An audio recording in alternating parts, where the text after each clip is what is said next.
It is early morning of the first Tuesday in November. This is an American city. A city that is not very large, not very rich, not very old. It is situated in the western part of the United States, in California. Its name is Riverton. The woman in the car is Mrs. Dawson, one of Riverton's 15,000 residents. She is principal of public school number 2. But today there will be no classes held here, for this is election day.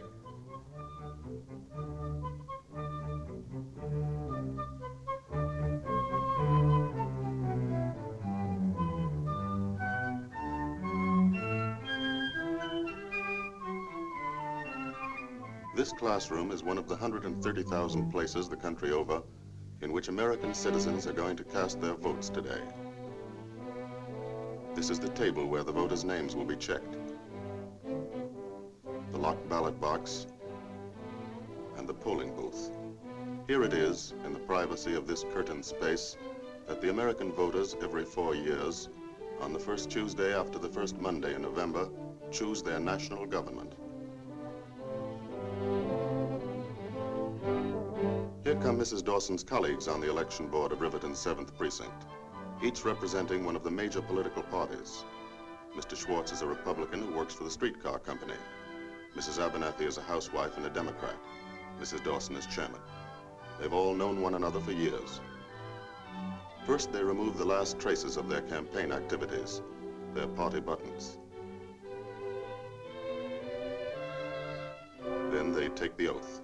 You swear to defend the Constitution of the United States of America and perform your duties as members of the election board to the best of your ability, so help you God. I do. I do. This makes them responsible for seeing that the voting here today takes place according to the laws of the land. And now the polls are open.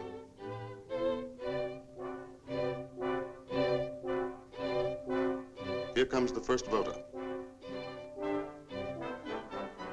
No wonder he's first. He's been up since 4 o'clock delivering milk. Oh, yeah. Good morning, everybody. Top line, you're the very first one. Right on the dot. Always like to vote early. Gives the Republicans a temporary lead. Here's your ballot, Bill. Thanks. Right in there.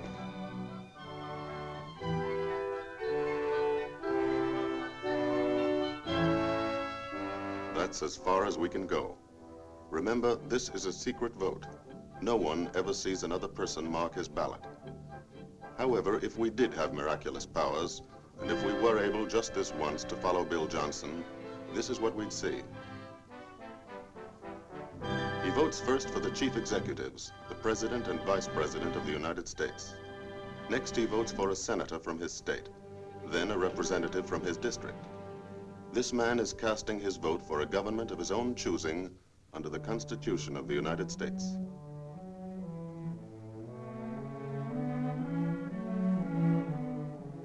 This is the way it's set up. There are 3 branches of the United States government: the executive branch, or president, the legislative branch, or Congress, and the judicial branch, or Supreme Court. The duties of each branch are established in the Constitution. Let's see how they work. The president is the executive head of the nation. He initiates all important policies, such as treaties with other governments and the conduct of national affairs. He is the commander-in-chief of the Army and the Navy, an important consideration in a wartime election. The vice president is the president's legal successor. The president keeps him informed on matters of state and policy.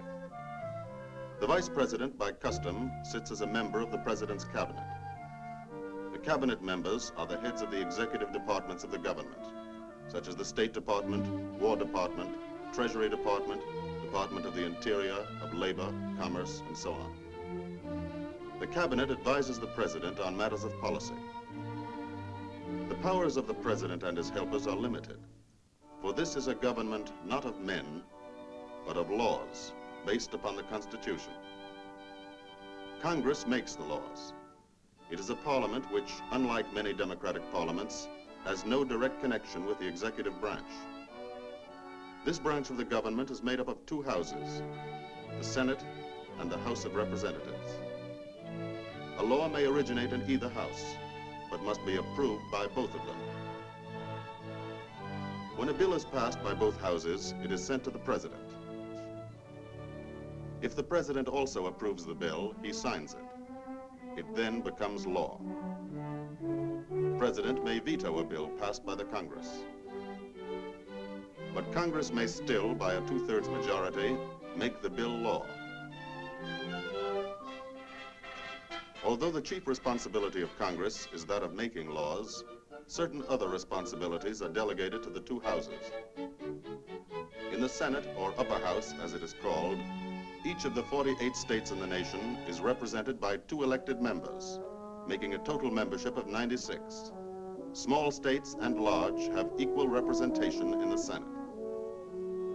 The Senate has 2 important functions aside from its lawmaking duties: to pass on important presidential appointments and to approve or reject all treaties with other nations initiated by the president. When a treaty is under consideration, the members of the Senate express their opinions, either of approval or of disapproval, and then a vote is taken. If 2/3 of the Senate approves of the treaty, it is in effect. In the House of Representatives, or lower house, each of the 48 states is represented in proportion to its population. The more populous of the states have the greater number of members in the House of Representatives.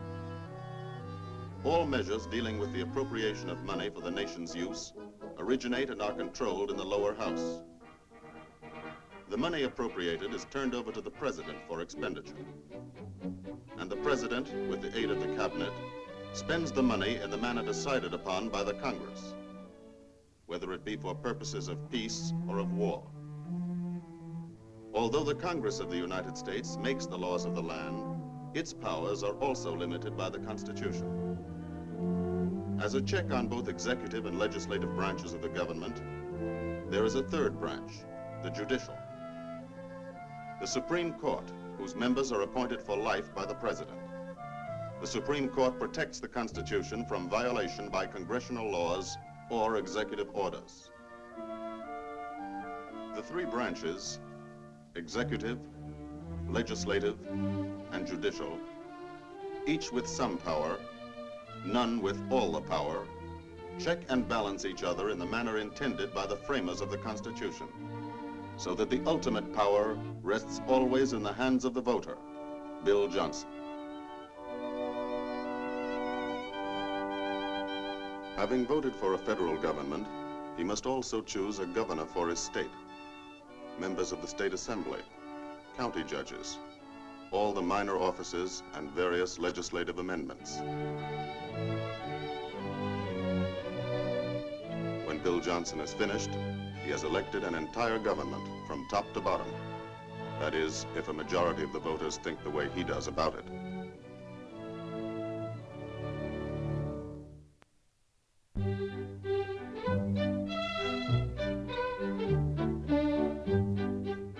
It's not only here in Riverton that the voting is heavy today. All over the country, people are conscious of the momentous issues facing their nation and the world.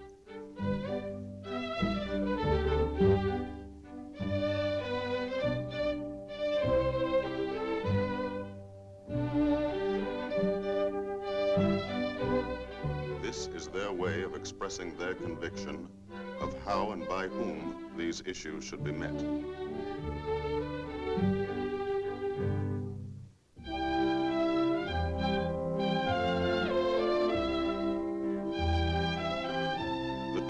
Presidential candidates vote like all the other citizens. One of them in New York City describes himself as a lawyer. The other, up in the country where his home is, gives his occupation as farmer. For those who cannot come to the polls, an absentee ballot is provided, and the voting is supervised by the local notary. This is the same kind of ballot that in this wartime election is sent to members of the armed forces at home and abroad.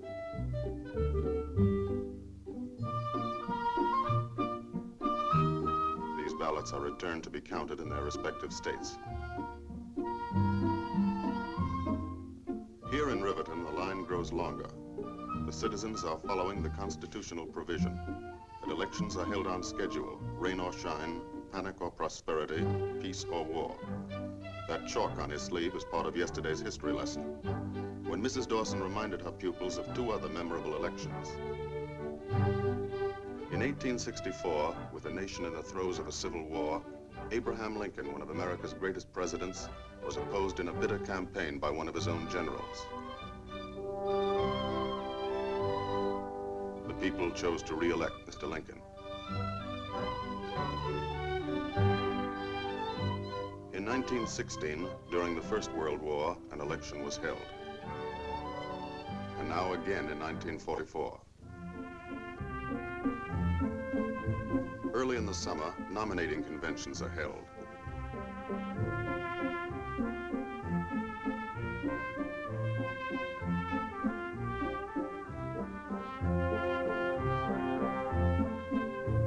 At these traditionally noisy political jamborees, the chosen delegates of each major party meet to select a candidate for the presidency and the vice presidency of the United States.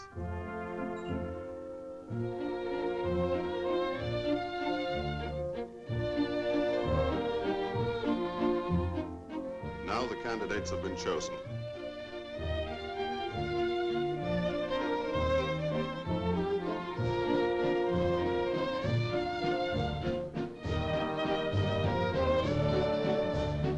And the campaign is on, from president to local sheriff.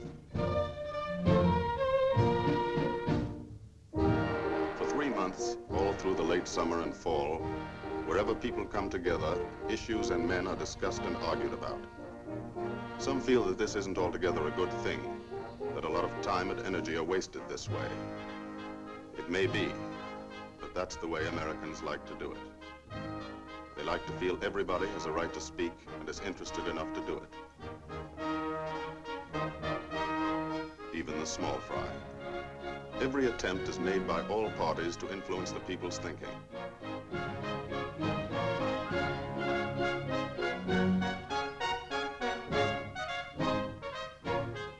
All over the country, week after week, 140 million citizens take part in the great debate.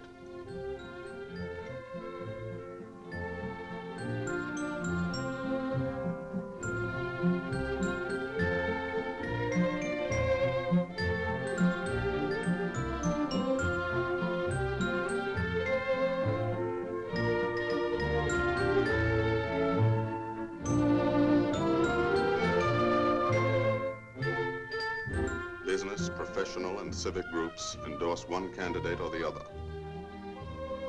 For the first time in American history, organized labor takes an active part in the campaign.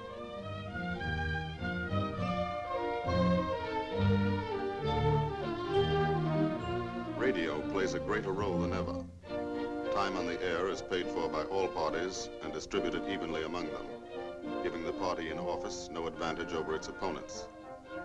It is estimated that in the last days of the 1944 campaign, 70 million Americans heard the speeches of the various candidates.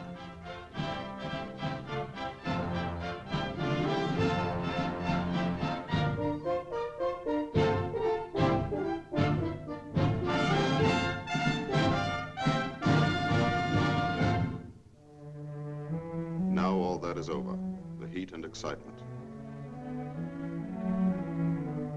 The votes are cast, and Americans have agreed to accept the will of the majority, whatever it may be. Apparently, even the younger generation has declared peace. Now the election board begins its last duty, the counting of the votes. The figures are checked and double-checked.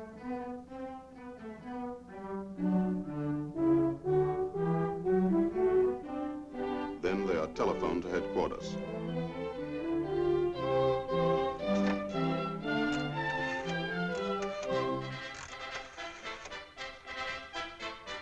Hello? This is Mrs. Dawson, 7th Precinct. Ready to report. From coast to coast, precinct by precinct, city by city, state by state, the results are recorded.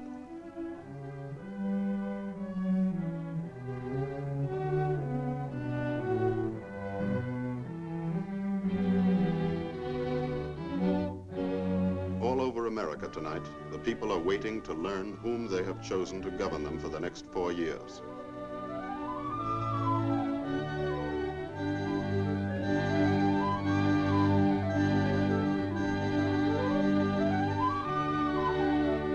Towards midnight, the final results are announced.